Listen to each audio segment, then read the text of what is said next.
नर्मदे हर। इस समय है हम बड़वानी के राजघाट पर। बड़वानी से लगभग 4 किलोमीटर दूर है ये। यहाँ पर सभी परिक्रमावासी रुके हुए हैं और जो बस से परिक्रमा कर रहे हैं उनकी ये आरती पूजा का समय हो गया है। और यहाँ पर जो अभी देख रहे हैं आप, ये नर्मदा जी दक्षिण तट पर आज हमको नर्मदा जी के दर्शन का सौभाग्य मिल रहा है। और गुरु भगत जी यहाँ पे जो है वो बैक वाटर है मैया जी का। सहयोग राशि प्राप्त हुई है। ये मैया जी का बैक वाटर है ये। पूर्ण करें नर्मदे हार। देख सकते हैं आप। सूरज मैया जी उदय हो की रहा चाय है, की सूर्योदय। प्रसादी लेकर के जाएं। नर्मदे हार। ये बैक वाटर, क्या नाम है? ये बैक वाटर। कुंडीलाल जी जो मां नर्मदा मैया की परिक्रमा पर है, इनकी ओर से भी सहयोग राशि प्राप्त हुई है कन्या भोजन के लिए। मां नर्मदा मैया इनकी सभी मनोकामनाएं पूर्ण करें। दादाजी क्या नाम? नाथ जी ताजापुर जिले से हो। ताजापुर जिले से मैया की परिक्रमा पर आए हुए हैं, इनकी ओर से भी सहयोग राशि प्राप्त हुई है। नर्मदा मैया इनकी सभी मनोकामनाएं पूर्ण करें। मां नर्मदा मैया का आशीर्वाद इन पर बना रहे। बैक नर्मदे वाटर। माता जी और ये नर्मदा जी गिलास हाथ होना है सामने बाल्टी में ना।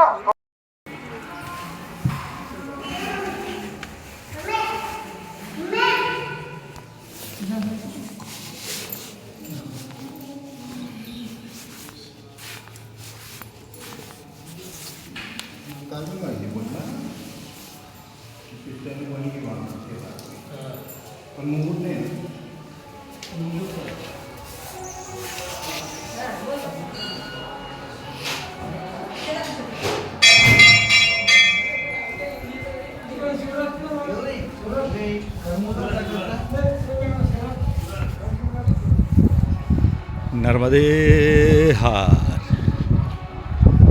अभी हम हैं प्रकाशा में, केदारेश्वर मंदिर, केदारेश्वर धाम, जिसे दक्षिण का काशी भी कहा जाता है। यहाँ पर हमसे मिलने हमारे एक म्यूचुअल फंड डिस्ट्रीब्यूटर, अर्थात जो काम मैं करता हूँ वही काम वो भी करते हैं। और हम किसी एक ग्रुप से हमारी मुलाकात हुई और उनको जब पता चला कि मैं इस यात्रा पर हूँ तो वो 25 किलोमीटर दूर नंदुरबार से मुझसे मिलने यहाँ पर आए। और अत्यंत ही प्रसन्न का विषय है कि वो इतनी दूर से मिलने मुझसे आए और ईश्वर पता नहीं किससे कहाँ कब मिला दे। और उनसे भी मुलाकात हमारी जो हुई थी वो एक दूसरे ग्रुप के एक हमारे वो भी डिस्ट्रीब्यूटर हैं, गुंजन जी, जो पटना से हैं। ईश्वर किसको कब कहाँ कैसे मिला दे। पटना के डिस्ट्रीब्यूटर ने हमको मिलवाया नंदुरबार के डिस्ट्रीब्यूटर से, और नंदुरबार के डिस्ट्रीब्यूटर आज हमसे मिलने यहाँ पर आए हैं। और ये बड़ी प्रसन्नता का विषय है। मैं अभी आपको उनसे भी मिलवाता हूँ। और ये है केदारेश्वर धाम, जो कि दक्षिण का काशी भी कहलाता है।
नर्मदे हर।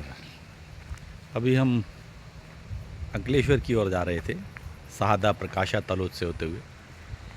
तो रास्ते में करीबन इच्छा हुई कि कहीं चाय पी जाए, और ऐसे करते करते 4 से 5 जगह सामने से ऐसे होटल्स निकल गई।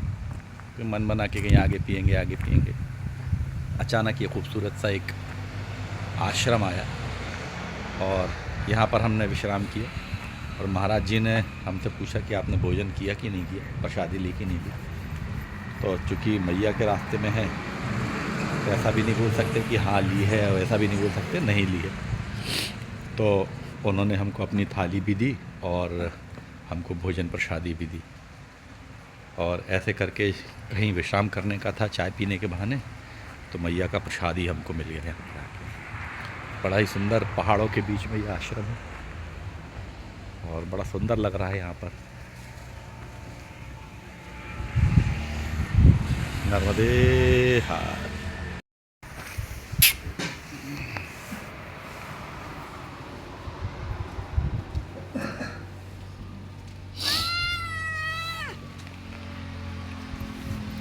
आपको पहचानती है? आपको पहचानती है?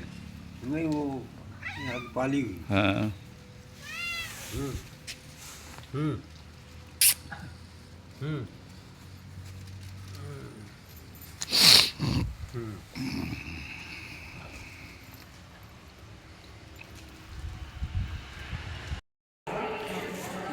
आज हमारे साथ नंदुरबार के एक डिस्ट्रीब्यूटर हैं दीपक जी।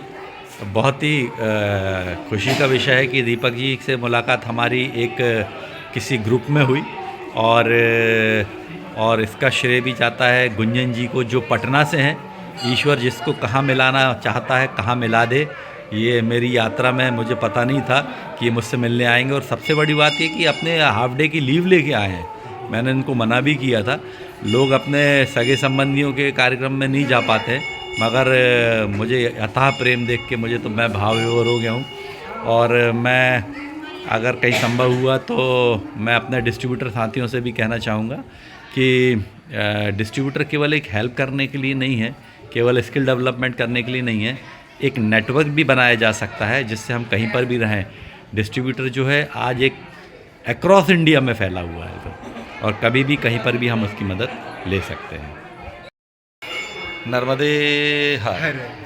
आज हमारे साथ हैं नंदुरबार के एक mutual fund distributor Shri Deepak ji.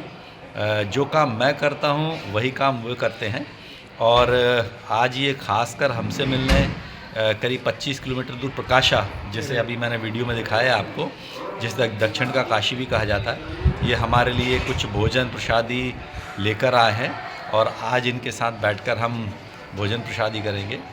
और म्यूचुअल फंड डिस्ट्रीब्यूटर केवल एक सहयोगी नहीं है, वो पूरे देश में फैला हुआ है।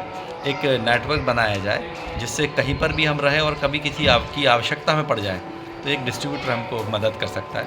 और एक गुंजन जी, मैं आपका बहुत बहुत धन्यवाद करना चाहूँगा कि आपकी वजह से आज मुझे एक छोटा भाई मिल गया, एक जो मुझसे मिलने इतनी दूर से आया है, और ईश्वर की पता नहीं क्या कृपा है, एक इतना प्रेम। कल से ही मैं जब पता चला कि मिलने आने वाले हैं तो मैं भी बहुत एक्साइटेड था इनसे मिलने के लिए, और बाकी आपके साथ हैं हम। नर्मदे नर्मदे।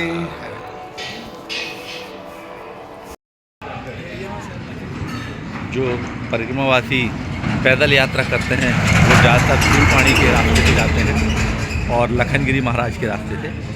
एक नया रास्ता है कुली धड़गांव से होता हुआ, वो थोड़ा छोटा रास्ता है, कम चढ़ाई वाला रास्ता है। और तीसरा रास्ता है जो कार, मोटरसाइकिल, बस, साइकिल वाले जो लेते हैं, वो बड़वानी से 52 गजा, 52 गजा से पाटी, पाटी से शाहदा, प्रकाशा और डेडीपाड़िया से होते हुए सूलपाणेश्वर महादेव में पहुंचते हैं।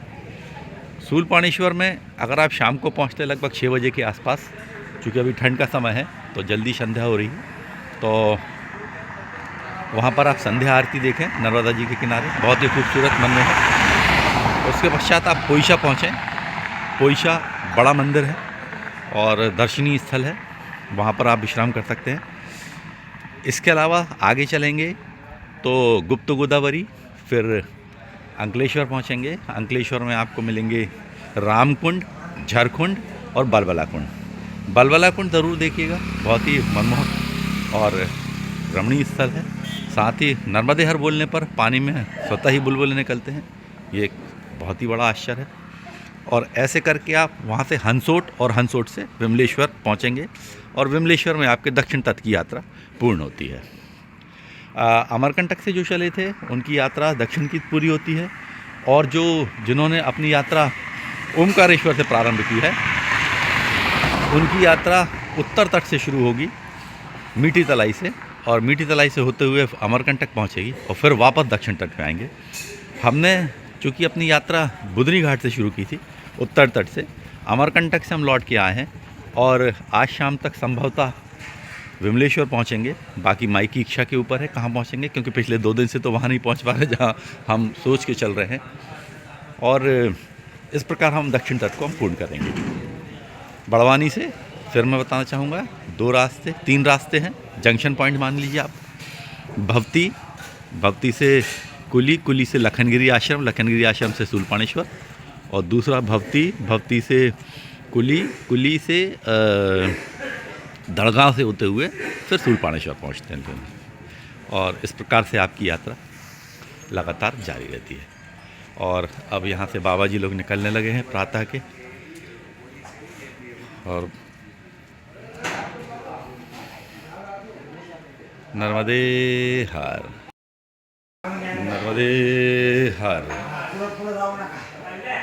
आज रात्रि विश्राम इस आश्रम में किया, बड़वानी से करीब 25 किलोमीटर पहले। आज हमारी यात्रा का 6ठा दिन, तारीख 17/11/2025, दिन मंगलवार। यहाँ से हम पहुँचेंगे बड़वानी को आप एक जंक्शन पॉइंट भी बोल सकते हैं। यहाँ से 3 रास्ते निकलते हैं।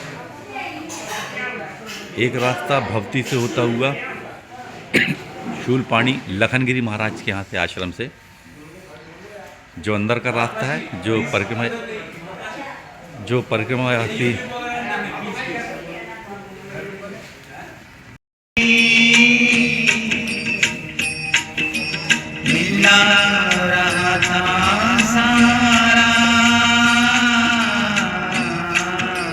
लहरों से लगी हुई नाव जैसे मिला रहा किनारा।